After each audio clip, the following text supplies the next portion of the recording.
Do you find yourself struggling with this jump? Or do you have to take your time to line up a jump like these? Well, you've come to the right place. In this short tutorial I will teach the basics of airstrafing and a few cases you can use this mechanic in normal games.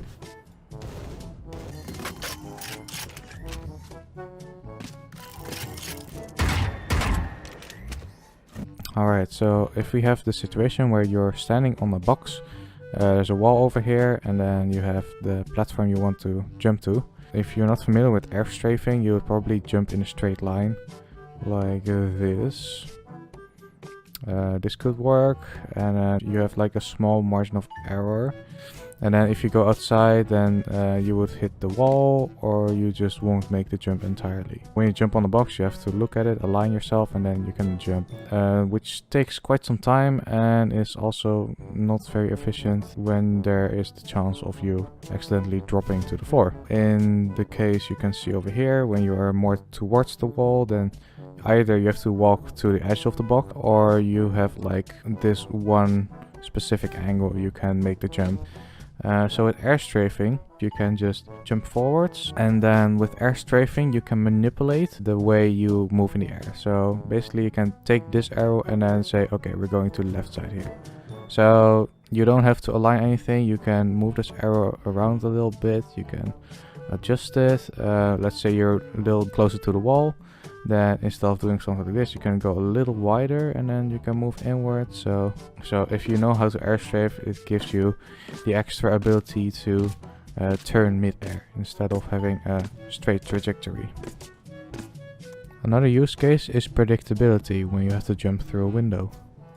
In the following example you can see Omen jumping out the window on B side on bind. Without airstrafing you can see that the trajectory is very predictable, which makes you quite vulnerable to enemies that are looking at window.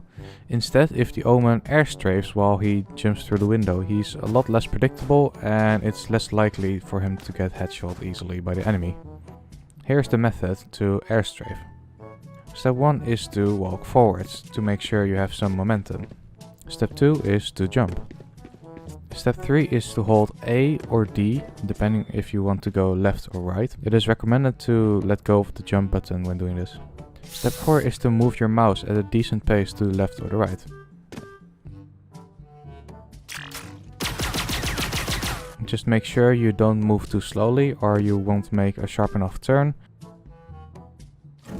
Or if you move too quickly, then the airstrafe becomes quite uncontrollable. When you try this for the first time, it will probably be very clunky and you won't be doing it as smoothly. But over time you will gain the muscle memory for it, and then you can just airstrafe whenever you want. A good way to practice airstrafing is to hop into a map and then try to maneuver the map while airstrafing every corner.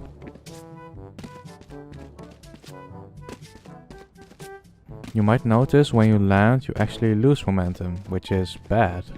You can prevent this by jumping at the exact moment you land, or you could bind jump to scroll wheel down or scroll wheel up, so you can just scroll around the time you land. That was my tutorial on how to airstrafe. Thanks for watching, Merry Christmas and Happy New Year.